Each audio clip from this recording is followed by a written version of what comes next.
नमस्कार, मी अभिजित शालिग्राम तुमच्या सगळ्यांचं स्वागत करतो. तुमचा आवडता स्वास्थ्यविषयक कार्यक्रम ज्याचं नाव आहे हॅलो डॉक्टर, जिथे तुम्हाला मिळतात तुमच्या आरोग्यविषयक प्रश्नांची समाधानकारक उत्तरे. मित्रांनो, असे म्हणतात की सुंदरता ही बघणाऱ्याच्या दृष्टीमध्ये असते. म्हणजे सर्व गोष्टींची, सर्व वस्तूंची सुंदरता ही ज्याच्या त्याच्या दृष्टीवरती अवलंबून असते. पण या दृष्टीच्या सुंदरतेबद्दल काय? ही दृष्टीची सुंदरतासुद्धा अनेक गोष्टींवरती अवलंबून असते. दृष्टीची सुंदरता अवलंबून असते डोळ्याच्या ठिकाणी असणाऱ्या वेगवेगळ्या रंगांवरती. दृष्टीची सुंदरता अवलंबून असते डोळ्याच्या ठिकाणी असणारे वेगवेगळे मंडल म्हणजेच वलयांवरती. आणि सोबतच दृष्टीची सुंदरता अवलंबून असते डोळ्यांच्या ठिकाणी असणारे पटल म्हणजेच पडद्यांवरती. आणि सर्वात महत्त्वाचं म्हणजे दृष्टीची सुंदरता ही अवलंबून असते डोळ्यांच्या निरोगीतेवरती. म्हणजेच जर तुमचे डोळे जर निरोगी आहेत तर तुमचे डोळे हे सुंदर असू शकतात. मित्रांनो, कारण डोळ्यांना होणाऱ्या सर्वच व्याधी हे अतिशय गंभीर किंवा तीव्र अशा स्वरूपाचे असतात. त्यातच डोळ्यांच्या ठिकाणी होणारा रक्तस्राव हा व्याधीसुद्धा अत्यंत गंभीर अशा स्वरूपाचा आहे. कारण यातून बाधा निर्माण होते ती दृष्टीला, आणि यातून अंधत्वासारखे अनेक असे दुष्परिणामांना रुग्णांना सामोरे जावं लागते. मित्रांनो, तुम्ही ओळखलंच असेल आजचा विषय काय आहे. आजचा विषय तुम्ही तुमच्या TV स्क्रीनवर बघू शकता. आजचा विषय आहे डोळ्यातील रक्तस्राव आणि आयुर्वेद. विषय तुम्ही तुमच्या TV स्क्रीनवर परत एकदा बघू शकता. विषय आहे डोळ्यातील रक्तस्राव व आयुर्वेद. मित्रांनो, अर्थातच हा विषय अत्यंत महत्त्वाचा आहे आणि तितकेच महत्त्वाचे आहे ह्या विषयावरती चर्चा होणे. आणि ही चर्चा करण्यासाठी आपल्याला हवे एक तज्ज्ञ व्यक्ती, आणि म्हणून आपल्याला या विषयावर मार्गदर्शन करण्यासाठी आपल्यासोबत आहेत वैद्य आबासाहेब गडदे. नमस्कार सर, मी तुमच्या या कार्यक्रमात मनापासून स्वागत करतो. तर सरांचा मला थोडासा परिचय करून द्यावा लागेल. वैद्य आबासाहेब गडदे हे गेल्या 17 वर्षापासून श्री विश्ववल्लभ आयुर्वेदिक चिकित्सालय पुणे येथे कुशलतेने आयुर्वेदिक चिकित्सा करतात. यासोबतच लहान मुलांचे विकार, स्त्रियांचे विकार, वंध्यत्व, वाताचे सर्व आजार, मेंदूचे सर्व विकार यासह अनेक आजारांच्या हजारो रुग्णांवरती सर यशस्वी आयुर्वेदिक चिकित्साचा सरांना अनुभव आहे. यासोबतच सर्वात महत्त्वाचे म्हणजे डोळ्यांच्या सर्व दुर्धर विकारांमध्ये सरांनी चिकित्सा करण्याचा सरांचा विशेष अशा स्वरूपाचा हातखंडा आहे. यासोबतच सदाशिवपेठ पुणे, दादर मुंबई, ठाणे, नाशिक, सांगली, सोलापूर, नांदेड, नागपूर व छत्रपती संभाजीनगर येथे सुद्धा सर आपली आयुर्वेदिक सेवा ही देत असतात. तर सर, मी तुमचे परत एकदा ह्या कार्यक्रमामध्ये स्वागत करतो. तर मी ह्या कार्यक्रमाची सुरुवात ह्या प्रश्नासोबत करेल की डोळ्यांच्या पडद्यावर होणारे रक्तस्राव ह्या व्याधींची कारणे काय काय असतात?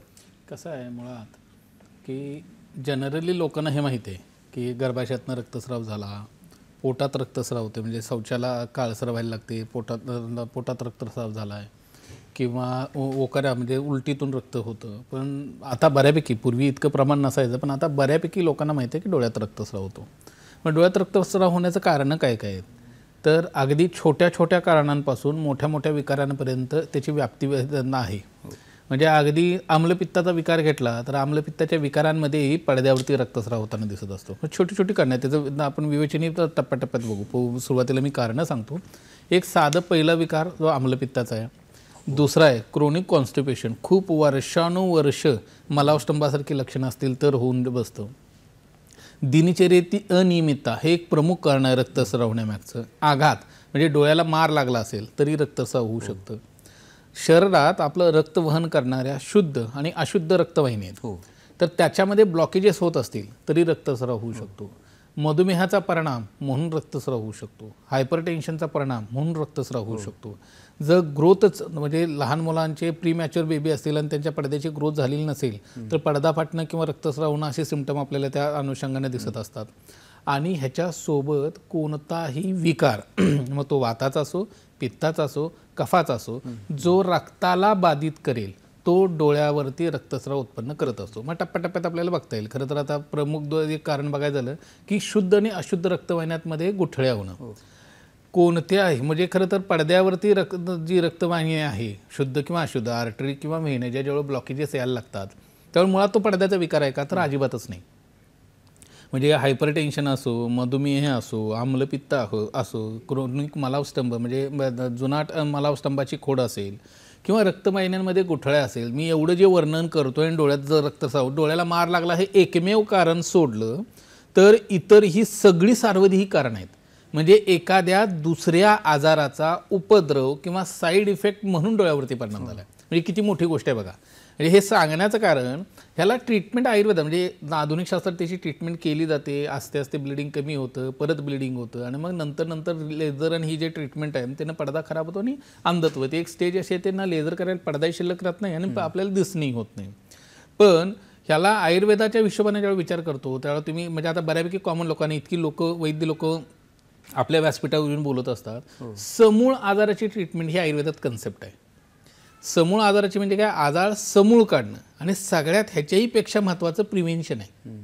म्हणजे आयुर्वेदात दिनचर्या सांगून ठेवली, आयुर्वेदात ऋतुचर्या सांगून ठेवली, आयुर्वेदात गर्भिणी परिचर्या सांगून ठेवली, आयुर्वेदात बाळंतबाईची सुतिका परिचर्या सांगून ठेवली. म्हणजे ह्या का सांगून ठेवलेत, हे केलं की म्हणजे याचा परिणाम असा आहे की ज्याच्यामुळे तुमच्या लाईफस्टाईलचा परिणाम स्वरूप जे शरीरावरती परिणाम होऊन विकार होतात ते होतच नाहीत. आणि हे होऊ नये म्हणजे हे करूनही काय वेळेला विकार होतात आणि ते होऊ नये म्हणून शरीर शुद्धीचे पंचकर्माचे उपाय सांगून ठेवले. तर हे सांगण्याचा मुद्दा असा, प्रिव्हेन्शन हा मेजर इम्पॅक्ट आहे, त्याच्यासोबतच ट्रीटमेंट. जर हे होत नसेल, म्हणजे हे का दिनचर्या सांगून ठेवली, का ऋतुचर्या सांगून ठेवली, किंवा गर्भिणी परिचर्या का सांगितली, किंवा सुतिका परिचर्या का सांगितली. तुम्ही एक हिंदी पिक्चर आहे त्याच्यामध्ये बघितलं असेल, किंवा कोणत्याही हिंदी पिक्चरमध्ये जेव्हा फॉरेन कंट्रीज त्याचे शूटिंग होतं तेव्हा आपण बघतो तिथल्या झाडांची ना एकदम रेडिश पानं असतात, आणि तुम्ही इंडियातली पानं बघायला लागलात वनस्पतींची, ती हिरवट आहेत. हा आपण जनरली बोलीभाषेत म्हणतोय की देश तसा वेश, किंवा जिथं जावं तिथलं ते खावं. म्हणजे तुम्ही केरळात जा, तुम्ही नुसता भातच खाल. तुम्ही महाराष्ट्रात सांगताना बरेच वैद्य लोक, डॉक्टर लोक शुगरच्या पेशंटना सांगत असतात की भात नका घेऊ कारण शुगर वाढेल. पण शुगरचे पेशंट केरळात नाहीत का, पण त्यांचा प्रमुख आहारी पदार्थ आहे ना तो. सांगायचा मुद्दा, जसा ज्या एरियात जाल, ज्या देशात जाल, ज्या राज्यात जाल, तिथल्या क्लायमेटच्या हिशोबानं खाणं पिणं वागणं असणं अपेक्षित आहे. तसंच वनस्पती आहेत, म्हणजे आयुर्वेदात सांगून ठेवले की म्हणजे काही काष्टा औषधं वापरायची असतील तर त्या त्या देशातली वापरा. ह्याचं कारण काय, उष्णकटिबंध देश आपला, तर त्याची ट्रीटमेंट करताना थंडही असायला पाहिजे. म्हणून हिरवा हा थंड रंग आहे, म्हणून आपल्याकडच्या वनस्पतींचा पानांचा रंग हा हिरवा आहे. तेच थंड प्रदेशातले वनस्पती आहेत त्यांचा रंग लालसर दिसेल तुम्हाला, तो उष्ण लाल रंग हा उष्ण आहे. सांगायचा मुद्दा हा की मुळात आपली ट्रीटमेंट किंवा आपले विकार हे जे आहेत ते आजाराच्या अनुषंगाने आहे. आजार येऊच म्हणून हा इम्पॅक्ट जसा येतो ना, तसा तो काय येतो त्याची कारणं आयुर्वेदात शोधली जातात. जसं आता रक्तवाहिन्यात गुठळ्यात म्हणजे रक्तवाहिन्यांमध्ये गुठळ्या होणं, डीप वेन थ्रोम्बोसिस, डीव्हीटी म्हणून एक प्रकार आहे, म्हणजे आत रक्तवाहिन्यांमध्ये गुठळी होते. व्हेरिकोज वेन्स आहेत, हृदयात गुठळ्या होतात. तसंच केशवाहिन्या ज्या रक्ताच्या म्हणजे पडद्यावरती ज्या रक्तवाहिन्या आहेत त्यांच्यामध्ये गुठळी होते. मुळात हा विकार हा रक्ताशी आणि दिनचर्येशी संबंधित आहे. त्यामुळे हा डोळ्याचा संबंध फारसा येत नाही, पण दिसताना परिणाम तो डोळ्यावर दिसतो. आणि आपण ट्रीटमेंट आधुनिक शास्त्राची करत असताना मात्र आपण डोळ्याची ट्रीटमेंट करतो, मूळ आजाराची ट्रीटमेंटच नाही करत आहे आपण.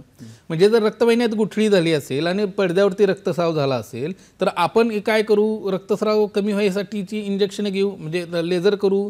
सूज आली असेल तर इंजेक्शन घेऊ, तात्पुरती रक्तस्राव कमी होईल, तात्पुरतं दिसणं सुधारायला लागेल, काही दिवसांना परत ब्लिडिंग होणार कारण ऑलरेडी ब्लॉक बसलेला आहे. आणि जेवढा रक्तस्राव म्हणजे ब्लॉक का बसलाय त्याच्या पुढे रक्तस्राव होत नाही, प्रेशर येऊन रक्तवाहिनी फुटते. आणि ज्याच्या पुढे रक्तस्राव होत नाही त्या पडद्याचं पोषण होत नाही, नंतर आस्ते आस्ते दिसणं कमी व्हायला लागतं. त्याचं मूळ कारण आपल्याला म्हणजे रक्तवाहिन्यांमध्ये गुठळे होण्याचं कारण लिव्हरशी संबंधित काही मोठा विकार आहे का, त्यांना जुनाट वाताचे किंवा पित्ताचे काही विकार आहेत का, पोटाशी संबंधित काही विकार आहेत का, त्यांच्या दिनचर्येत असा काही प्रकार आहे का, किंवा आहारात मांसाहाराचं सेवन किती आहे, मद्यपान किती मात्रेत होतं, व्यसनं कोणती आहेत का, ह्याचा विचार न करता ज्यावेळेला आपण नुसती रक्तस्रावाची चिकित्सा करायला लागतो त्यावेळेला त्याचा तात्पुरता उपशय मिळतोही, पण भविष्यात आपल्याला त्याचा पडदा पूर्ण खराब व्हायला लागतो. मग ह्याचं कारण अगदी पोटाच्या विकारांपासून लिव्हरपर्यंत आहे. हे जसं रक्तवाहिन्यांच्या बाबतीत सांगतो तसंच दुसरा आणि प्रमुख विकार आपण जनरली आपण बघत असतो की मधुमेह.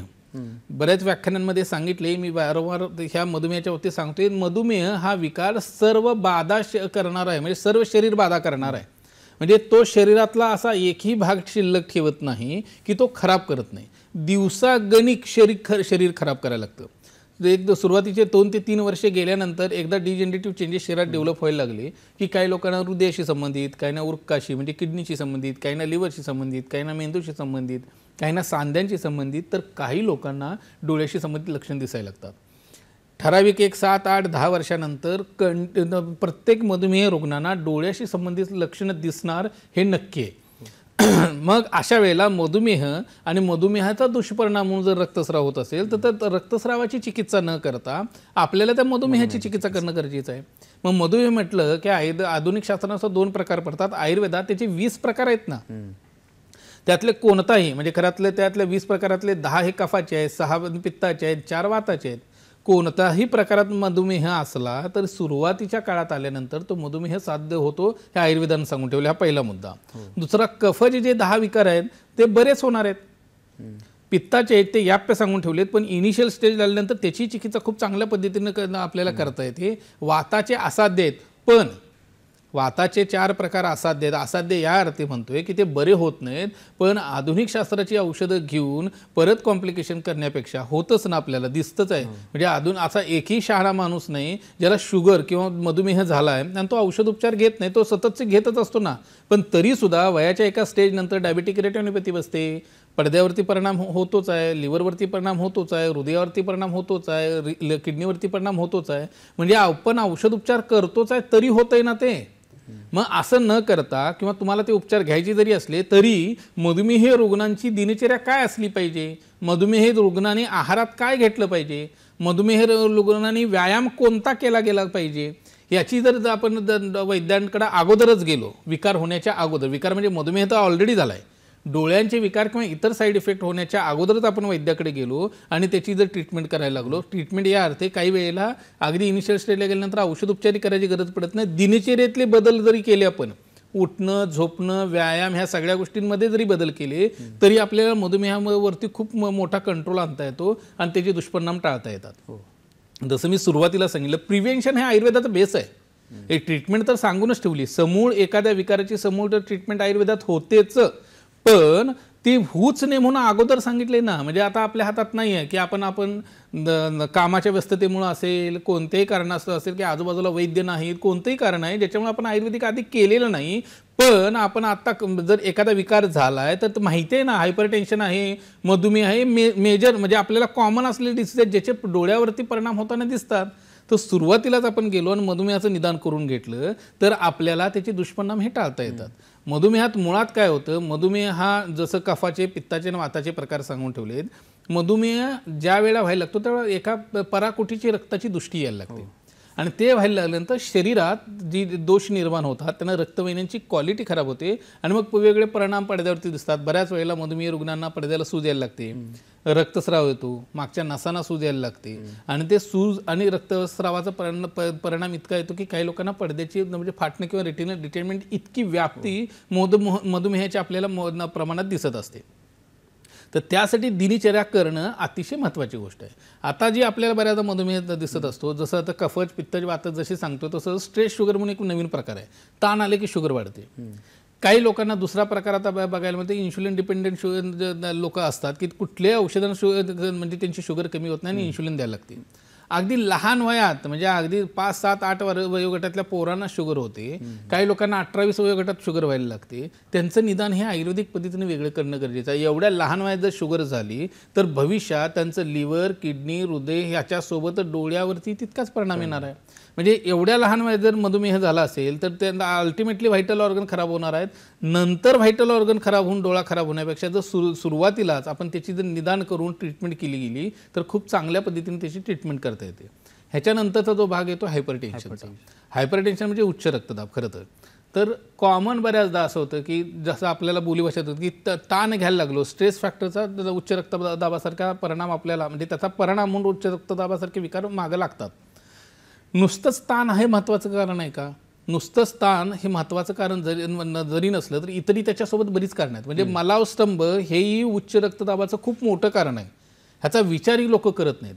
ज्या लोकांना क्रोनिक कॉन्स्टिपेशन आहे, ज्यांना वृक्षता कोठ्यात खूप मोठ्या प्रमाणात आहे, ज्यांची दिनचर्या अनियमित आहे, ज्यांना उठणं कधी झोपणं कधी होतं, ज्यांचं शौचाला साफ होत नाही, ज्यांना आम्लपित्त जिरलेलं आहे, अशा लोकांच्या लिव्हरवरती परिणाम होऊन रक्तात पित्ताचा उद्रेक व्हायला लागला की रक्तवाहिन्यांवरती प्रेशर व्हायला लागतं, उच्च रक्तदाबासारखे लक्षण येतात आणि पडद्यावरती रक्तस्राव होतो. पण ह्या वेळेला सुद्धा ह्याचंही निदान आपण उच्च रक्तदाब करून एखादी गोळी घेत बसण्यापेक्षा जर मूळ आजाराचं निदान केलं गेलं तर त्या आजाराच्या हिशोबानं आपल्याला ट्रीटमेंट चांगल्या पद्धतीनं करता येते आणि मूळ कारण शोधून जर मूळ विकाराची ट्रीटमेंट केली गेली की त्याचे परिणामस्वरूप जर पडद्यावरती रक्तस्राव होतात आपल्याला नक्की टाळता येऊ शकतो. मित्रांनो, अर्थातच डोळ्यांवर होणारा रक्तस्राव या विषयावर चर्चा अशी सुरू राहणार आहे, पण आता वेळ झाली एक छोट्याशा विश्रांतीची. तुम्ही कुठे जाऊ नका, बघत राहा तुमचा आवडता कार्यक्रम हॅलो डॉक्टर.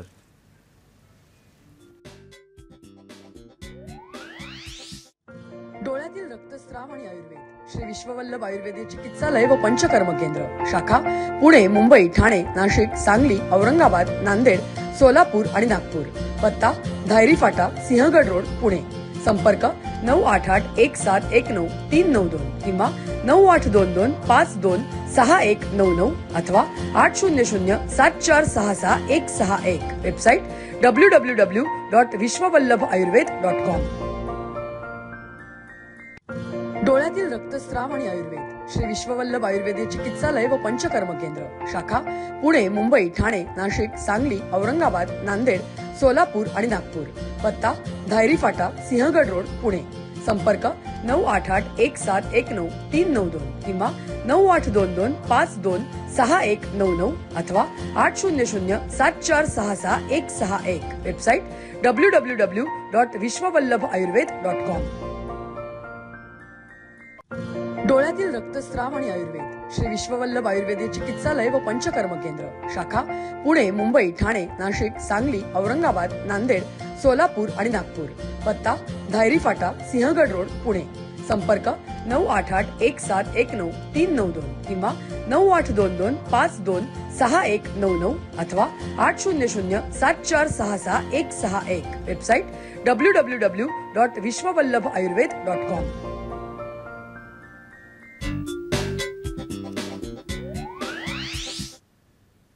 ब्रेकनंतर तुमच्या सगळ्यांचं परत एकदा स्वागत.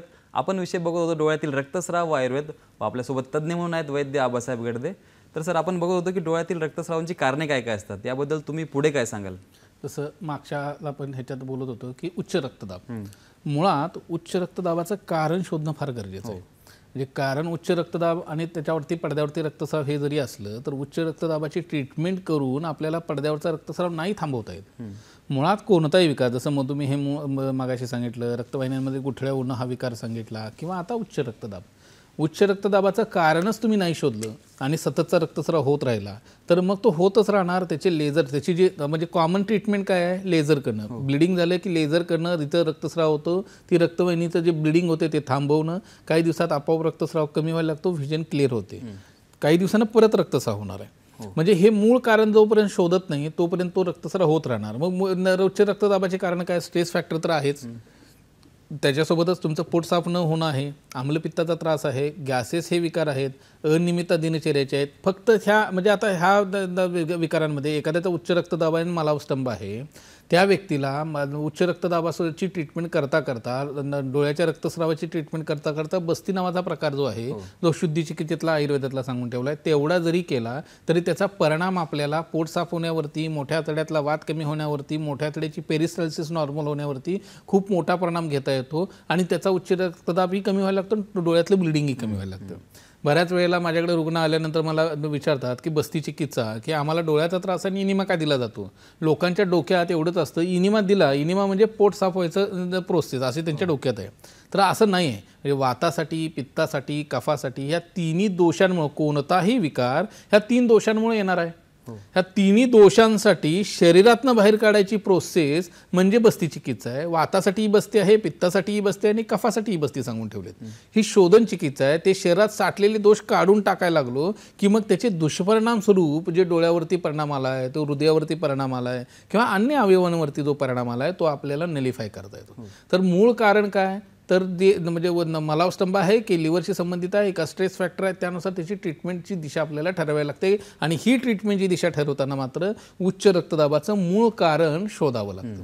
त्यानंतर एक छोटा विकार, छोटा म्हणण्यापेक्षा तसा कमी सापडतो, इल्स डिसीज म्हणून एक प्रकार आहे, पडद्याशी संबंधित विकार आहे. त्यात होतं कसं, पडद्याला पूर्ण जो रक्तस्राव होतो त्याच्या पेरिफेरील म्हणजे कडेच्या बाजूचा जो रक्त सप्लाय करणाऱ्या रक्तवाहिन्या आहेत त्यांना सूज यायला लागते.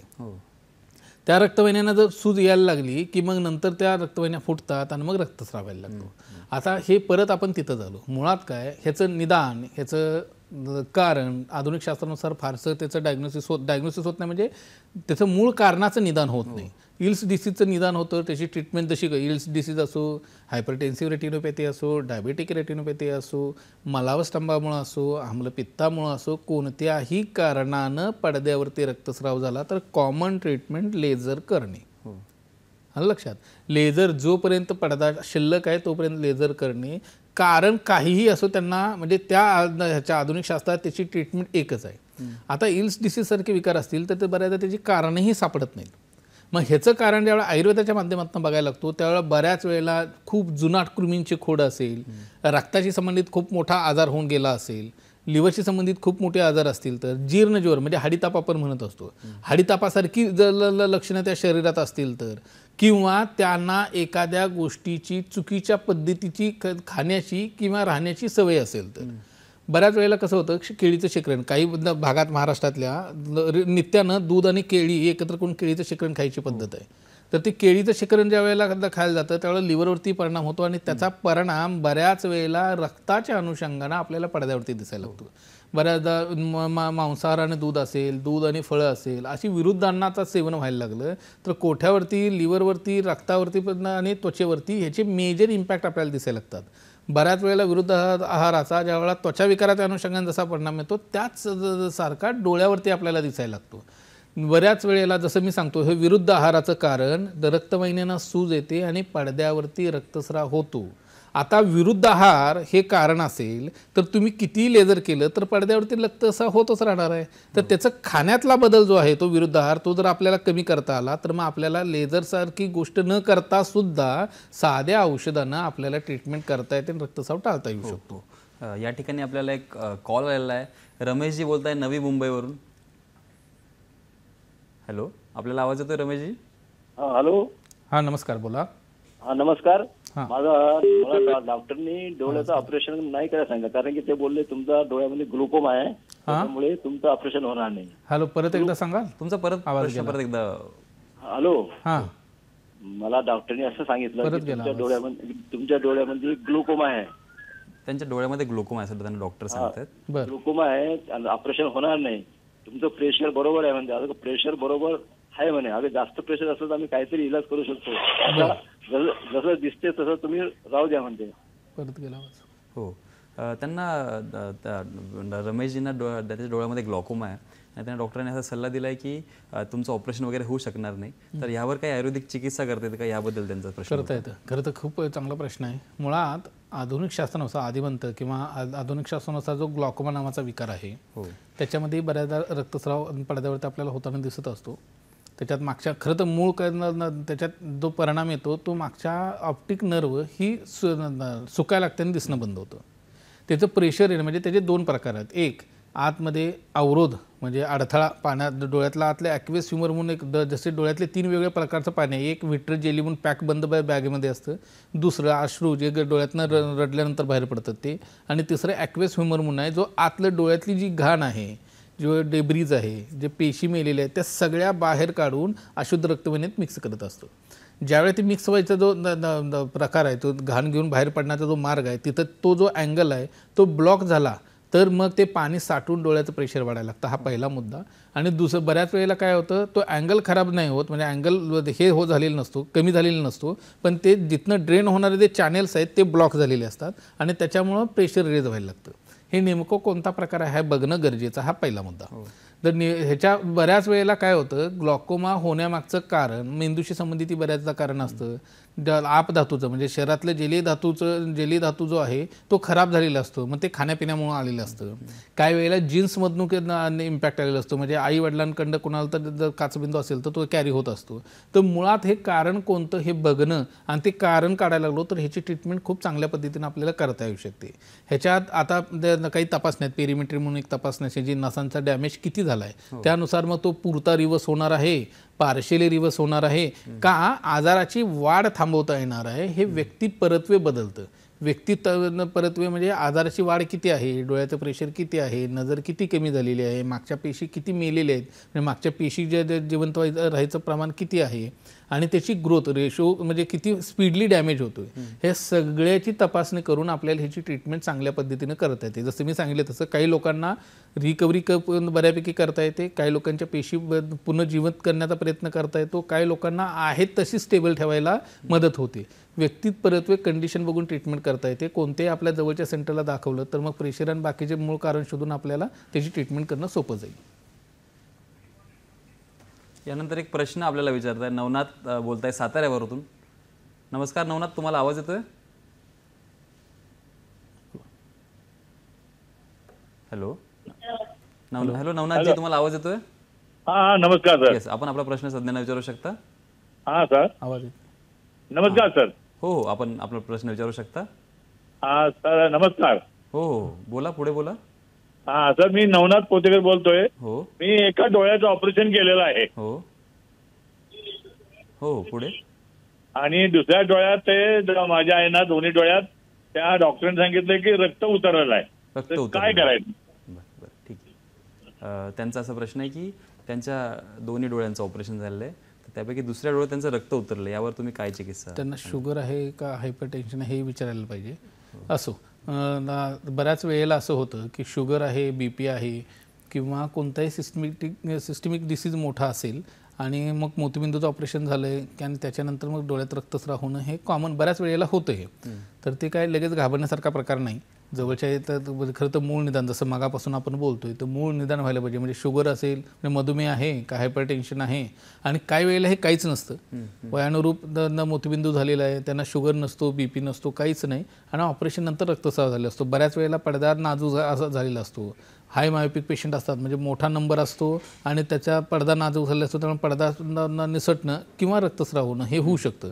त्यातलं कोणतं आहे त्यानुसार करता येईल आपल्याला. जर आत्ता रक्तस्राव झाला असेल तर मी घरच्या घरी काही गोष्टी सांगतो, पण लवकरात लवकर आपल्या जवळच्या कोणत्याही सेंटरला भेट द्या, म्हणजे त्याची ट्रीटमेंट चांगल्या पद्धतीनं करता येते. खरं तर 2 चमचा दुर्वांचा रस सकाळी आणि संध्याकाळी, सकाळी रिकामपोटी आणि संध्याकाळी 4 ते 6च्या दरम्यान रिकामपोटी 2-2 चमचे दुर्वांचा रस घ्यायला चालू करा. कोथिंबिरीचा रस काढून त्याचा पट्ट्या डोळ्यावरती ठेवायला चालू करा. तिसरं, एरंड तेल, अर्धा कप गरम दुधात 2 चमचे एरंड तेल रोज नित्यानं घ्यायला चालू करा. आणि चौथं, पायाला तळपायाला साधं खोबरेल तेल किंवा गाईचं तूप हे मसाज करायला चालू करा. रगडायचं नाही, हलक्या हातानं मसाज करायचं. ह्या 4 गोष्टी करायला एका बाजूला चालू करा. आस्ते आस्ते रक्त कमी व्हायला लागेल आणि जवळच्या सेंटरला दाखवा. म्हणजे पुन्हा पुन्हा रक्तस्राव होणं आणि रक्तस्राव होऊन पडदा फाडणं, खराब होणं, ह्या गोष्टी आपल्याला टाळता येऊ शकतील. मित्रांनो, ही चर्चा अर्थातच अशी यानंतर सुद्धा सुरू राहणार आहे, पण आता वेळ झाली एक छोटीशी विश्रांती घ्यायची. तुम्ही कुठे जाऊ नका, बघत राहा तुमचा आवडता कार्यक्रम हॅलो डॉक्टर. डोळ्यातील रक्तस्राव आणि आयुर्वेद श्री विश्ववल्लभ आयुर्वेदिक चिकित्सालय व पंचकर्म केंद्र, शाखा पुणे, मुंबई, ठाणे, नाशिक, सांगली, औरंगाबाद, नांदेड, सोलापूर आणि नागपूर. पत्ता धायरी फाटा, सिंहगड रोड, पुणे. संपर्क 9881719392 किंवा 9822526199 अथवा 800-7466-161. Website www.vishwavallabhayurved.com. डोळ्यातील रक्तस्राव आणि आयुर्वेद श्री विश्ववल्लभ आयुर्वेदिक चिकित्सालय व पंचकर्म केंद्र, शाखा पुणे, मुंबई, ठाणे, नाशिक, सांगली, औरंगाबाद, नांदेड, सोलापूर आणि नागपूर. पत्ता धायरी फाटा, सिंहगड रोड, पुणे. संपर्क 9881719392 किंवा 9822526199 अथवा 800-7466-161. Website www.vishwavallabhayurved.com.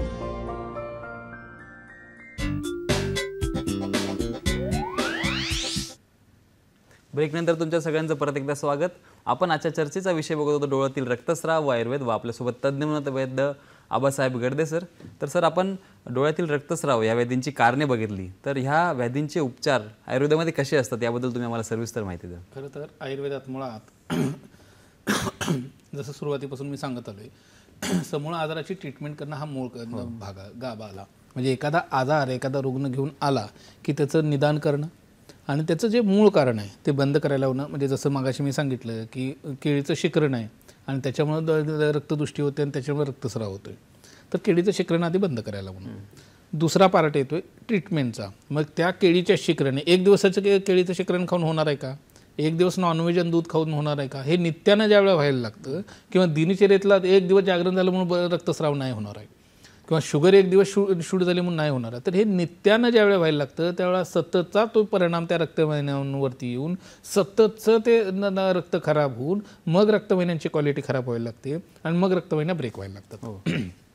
त्यासाठी पहिल्यांदा मूळ कारण, हेतू सेवन बंद करणं, म्हणजे ज्याच्यामुळं तो विकार आलाय ते आधी बंद करणं. मग त्याच्यात बऱ्याच गोष्टी येतात, त्यातला एक टप्प्याटप्प्यात बघूयात. आता आम्लपित्ताचा पेशंट असेल आणि त्याचा परिणाम आपल्याला रक्तवाहिन्यांच्या क्वालिटी खराब होऊन रक्तस्राव होत असेल तर त्याला आम्लपित्ताची ट्रीटमेंट करणं गरजेची गोष्ट आहे. तर मग आम्लपित्ताची ट्रीटमेंट सोपी आहे ना, म्हणजे आम्लपित्तातनं रक्तस्राव होत असेल आणि मधुमेहानं रक्तस्राव होत असेल तर आम्लपित्ताचं ट्रीटमेंट करणं कधीही सोपं. म्हणजे साध्य विकारांमध्ये आम्लपित्त पटकन साध्य होणारा विकार आहे. तर मग त्याची जी आयुर्वेदात सांगितलेली ट्रीटमेंट आहे, त्यांनी त्याची जर जी आयुर्वेदात सांगलेली जी पथ्य आहे त्या गोष्टीची जर व्यवस्थित रचना केली तर आपल्याला आम्लपित्तही कायमचं बरं करता येतं आणि मग आपल्याला त्याच्यामुळे येणारा रक्तस्रावही बरा होतो.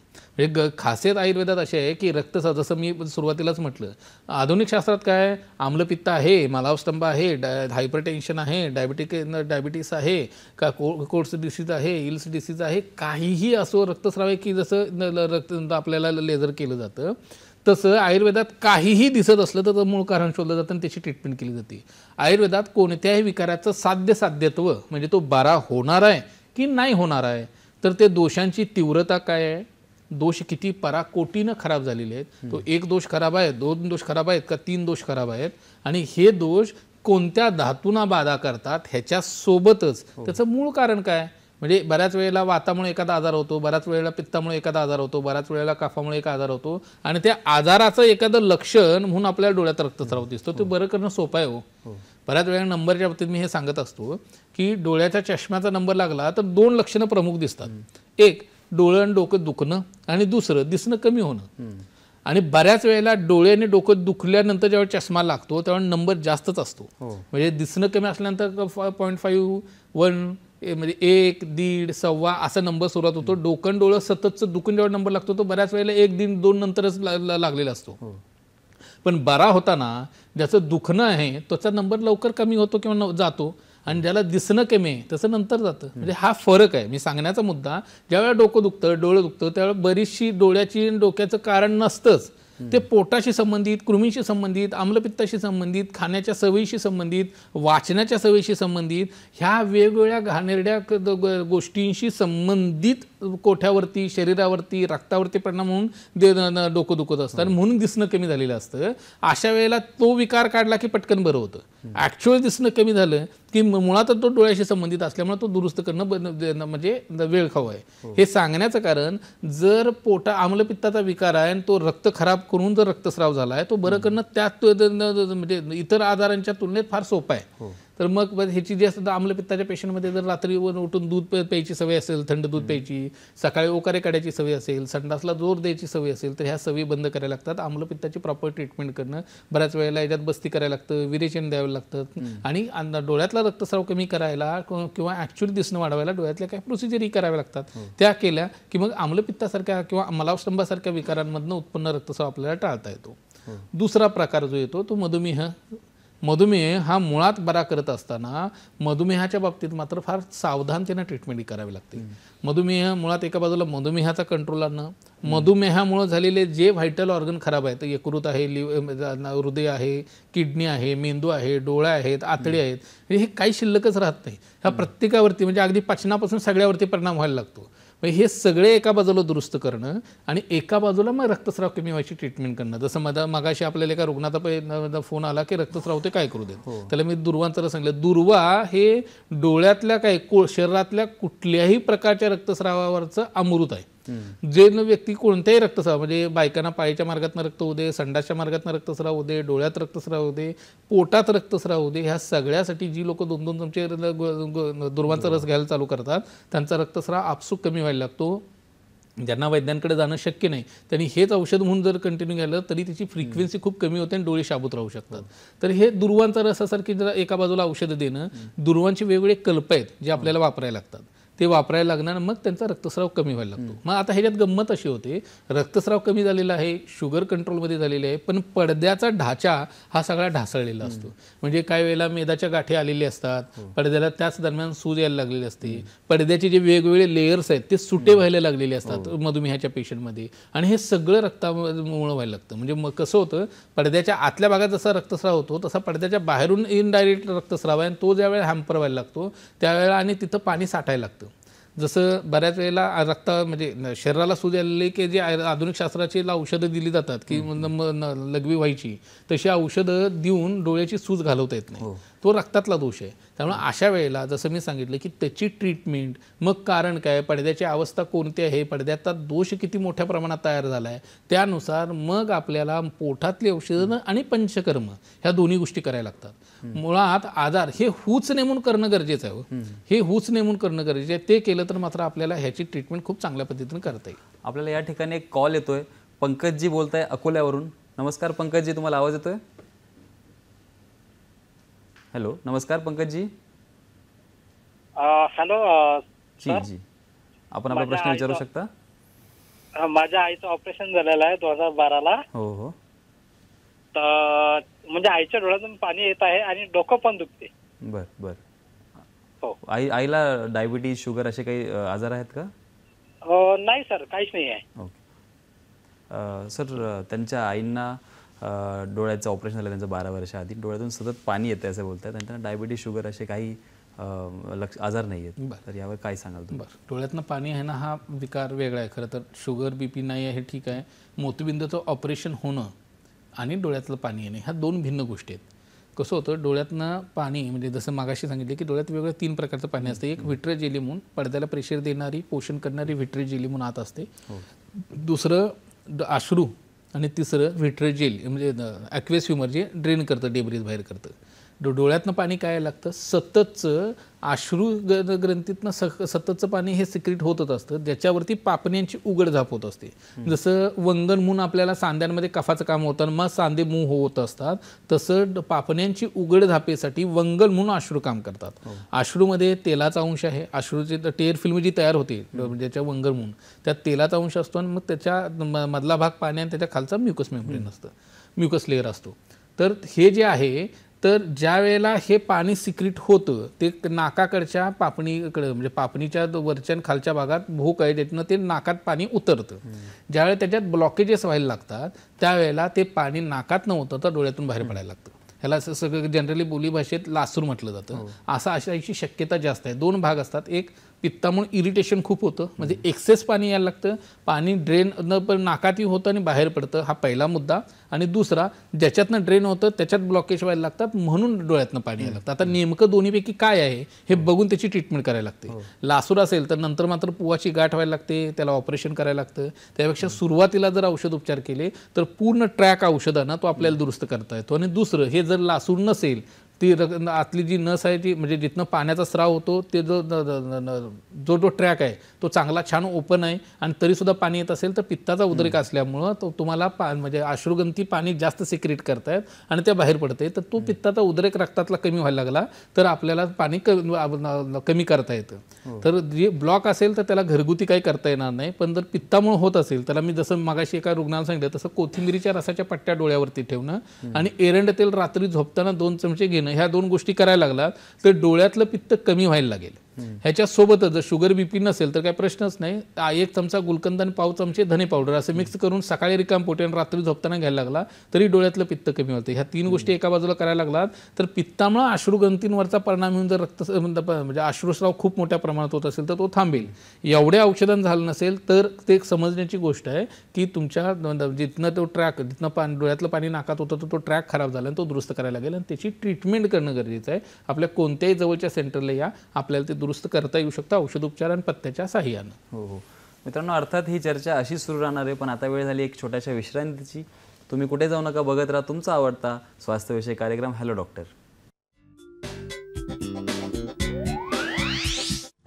डोळ्यातील रक्तस्राव आणि आयुर्वेद श्री विश्ववल्लभ आयुर्वेदिक चिकित्सालय व पंचकर्म केंद्र, शाखा पुणे, मुंबई, ठाणे, नाशिक, सांगली, औरंगाबाद, नांदेड, सोलापूर आणि नागपूर. पत्ता धायरी फाटा, सिंहगड रोड, पुणे. संपर्क 9881719392 किंवा 9822526199 अथवा 800-7466-161. Website www.vishwavallabhayurved.com. डोळ्यातील रक्तस्राव आणि आयुर्वेद श्री विश्ववल्लभ आयुर्वेदिक चिकित्सालय व पंचकर्म केंद्र, शाखा पुणे, मुंबई, ठाणे, नाशिक, सांगली, औरंगाबाद, नांदेड, सोलापूर आणि नागपूर. पत्ता धायरी फाटा, सिंहगड रोड, पुणे. संपर्क 9881719392 किंवा 9822526199 अथवा 800-7466-161. Website www.vishwavallabhayurved.com.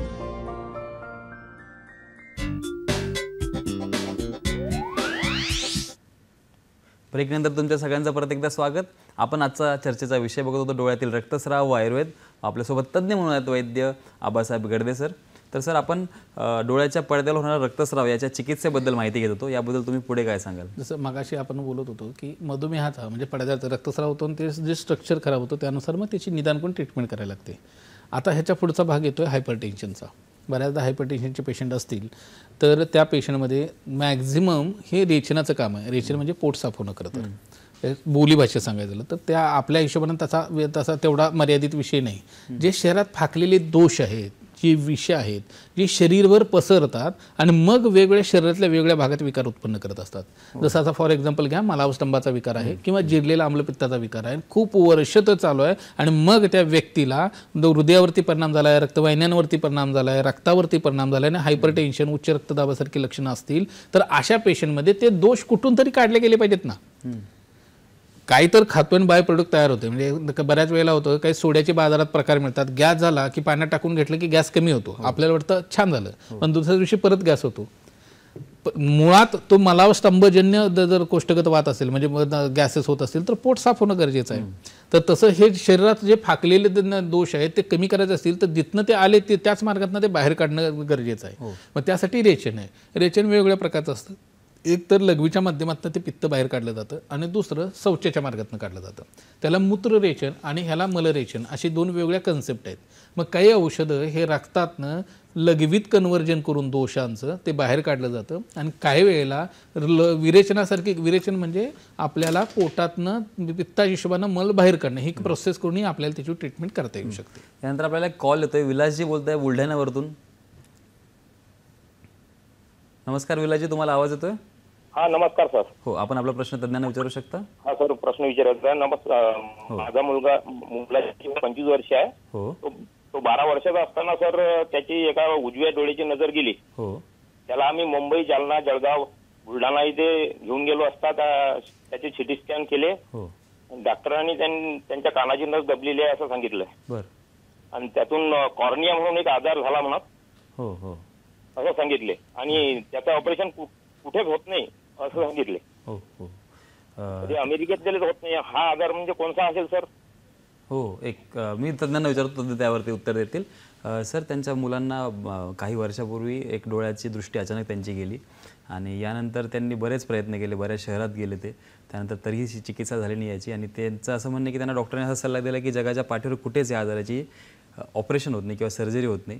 तर याबद्दल त्यांना मार्गदर्शन हवे. वय काय हे विचारणं अपेक्षित? त्यांचं वय 14 वर्ष आहे. बरं. आणि मुळात काय लहानपणापासूनच जर असेल तर वेगवेगळे जीन्समधने येणारे विकार आहेत.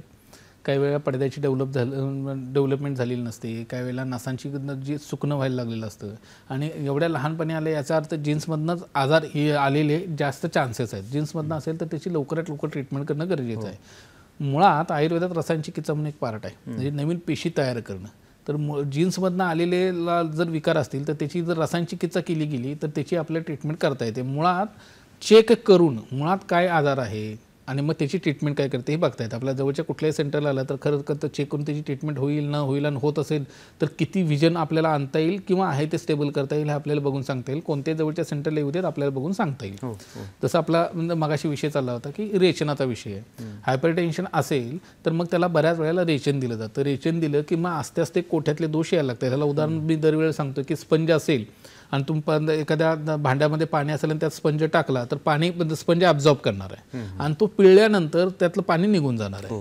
ही जी कन्सेप्ट आहे ही एक्झॅक्ट विरेचनाची आहे. स्पंज जसं पाणी ॲब्झॉर्ब करतं तसं शरीर कोठ्यातलं दोष बऱ्याच वेळेला मलावस्तंभ, आम्लपित्त, कोणत्याही दोष किंवा घाणेरडं खाण्याने जे शरीरात टाकतं ते सगळं शरीर ॲब्झॉर्ब करतं स्पंजसारखं. आणि मग आपल्याला स्नेहन करणं म्हणजे मसाज करणं, स्वेदन करणं म्हणजे ते दोष पातळ करून कोठ्यात आणणं आणि विरेचनासारखी कन्सेप्ट आहे. म्हणजे ते दोष शरीरातनं बाहेर काढणं. हे करून आपल्याला जसं ते काढायला लागू तसं मग तो शरीरावरचा, लिव्हरवरचा किंवा आतड्यांवरचा परिणाम, त्या रक्तातल्या पित्ताचा, वाताचा किंवा कफाचा परिणाम आपल्याला कमी व्हायला लागतो. तर हे सांगायचा मुद्दा, जसं विरेचन आहे तसं बस्ती आहे. काही रुग्णांमध्ये आपल्याला वमन करावं लागतं. तर व्यक्तीपर्यंत उच्च रक्तदाब आहे तो कशामुळं नेमका आहे त्यानुसार वमन, विरेचन, बस्ती ह्या शरीरशुद्धीचे प्रकार करावे लागतात. मग ह्याच्यासोबतच आपल्याला जे मागाशी सांगितलं की अशुद्ध आणि शुद्ध रक्तवाहिन्यांमध्ये गुठळ्या होणं, ते वात आणि कफामुळे व्हायला लागतं. तर त्याची ट्रीटमेंट सुद्धा ह्याच पद्धतीनं मुळात आधी शरीरशुद्धी केली पाहिजे. आणि मग डोळ्याचे पंचकर्म आहेत. डोळ्याचे प्रोसिजर कोणकोणते असतात? बिडालक आहे. बिडालक म्हणजे कोरड्या वनस्पती म्हणजे चूर्ण जे आहे त्याचा वाटण करून डोळ्यावरती लेप करणं, किंवा ओल्या वनस्पतीचा पाला किंवा मुळ्या ह्याचं वाटण करून डोळ्यावरती लेप करणं, वेगवेगळे दूध, तेल, तूप, काढे ह्यांची डोळ्यावरती धार सोडणं, वेगवेगळे दूध, तेल, तूप यांचे डोळ्यात ड्रॉप सोडणं, नाकात म्हणजे नस्य प्रोसेस आहे, जळू म्हणून एक प्रोसेस आहे, किंवा बस्ती जसं सांगितलं, किंवा वमन, विरेचन, बस्ती हे प्रकार आहेत. हे शरीरशुद्धीचे प्रकार. आणि डोळ्यांच्या प्रोसिजर याची सांगड घालून मग तो अगदी मधुमेहापासून ते आम्लपित्तापर्यंत कोणत्याही विकारामुळं रक्त खराब झाले, रक्ताचा परिणाम रक्तवाहिन्यांवरती झाला आणि पडद्यावरती रक्तस्राव झाला, तो आपल्याला घालवता येतो. हा ट्रीटमेंटचा मेन गाभा झाला. आता दुसरा पार्ट जो येतोय प्रिव्हेंटिव्हचा. मुळात आपल्याला माहिती आहे हायपर टेन्शनमुळे आपल्याला डोळाच नाही शरीराच्या इतर अवयवांवरती परिणाम होणार आहे. मधुमेहामुळे आपल्याला मधुमेहावरचा तर डोळ्यावरती होतो परिणाम, आम्लपित्ताचा होते. मला कोणताही विकार एका ठराविक मर्यादेपेक्षा शरीरात तो वास्तव्य करून राहिला तर तो शरीराच्या वेगवेगळ्या अवयवांवरती परिणाम करतो आणि पर्यायाने तो डोळ्यावरती करतो. ते होऊच नये म्हणून, म्हणजे एकदा तर झालं तर होऊच नये म्हणून त्याची ट्रीटमेंट केली गेली तर मग आपल्याला त्याला प्रिव्हेन्शनसाठी शरीरशुद्धी आणि काही प्रकार आहेत ते केले गेले तर मुळात हे पुढचं जे संकट येते ते टाळताच येणार आहे. त्यामुळे लोकांनी झाले तरी ट्रीटमेंट आहे आणि न होणे म्हणून जर प्रिव्हेंटिव्ह केअर जर आपण केअर घ्यायला लागलो तर खूप चांगल्या पद्धतीनं मोठे आजार आपल्याला टाळता येऊ शकतात. सर, डोळ्यांना होणारे विकार किंवा डोळ्यांना होणारा रक्तस्राव हा अतिशय गंभीर जरी विषय असला तरी त्यातच तुम्ही आम्हाला जी माहिती दिली ती अत्यंत विस्तृत व अत्यंत ज्ञानपूर्वक अशा स्वरूपाची होती. आणि नक्कीच या माहितीचा एका सामान्य कुटुंबातील व्यक्तीला याचा फायदा होईल अशी मी आशा करतो. आणि यासोबतच तुम्ही इथे आलात, आम्हाला मार्गदर्शन केले, याबद्दल सह्याद्री वाहिनी व हॅलो डॉक्टरच्या संपूर्ण टीमतर्फे तुमचे मनापासून आभार मानतो. मित्रांनो, स्वस्थस्य स्वास्थ्य रक्षणं व आतुरस्य विकार प्रशमनं म्हणजेच स्वस्थ व्यक्तीच्या स्वास्थ्याचे रक्षण व रोगी म्हणजेच रुग्णाच्या रोगाचे हरण हे आयुर्वेदाचे एक प्रमुख उद्दिष्ट आहे. आणि याप्रमाणेच आजच्या चर्चेतील अनेक गोष्टी या तुम्हाला तुमच्या दैनंदिन आयुष्यात कामाला येतील आणि त्यातून तुमचे आरोग्य सुधारेल अशी मी आशा करतो. सोबतच मी प्रार्थना करतो तुमच्या निरोगी आयुष्याची, तुमच्या सुदृढ आयुष्याची व तुमच्या दीर्घ आयुष्याची. पण मित्रांनो, आता वेळ झाली तुमची रजा घेण्याची. आपण परत भेटणारच आहोत. तुम्ही कुठेही जाऊ नका, बघत राहा तुमचा आवडता कार्यक्रम हॅलो डॉक्टर.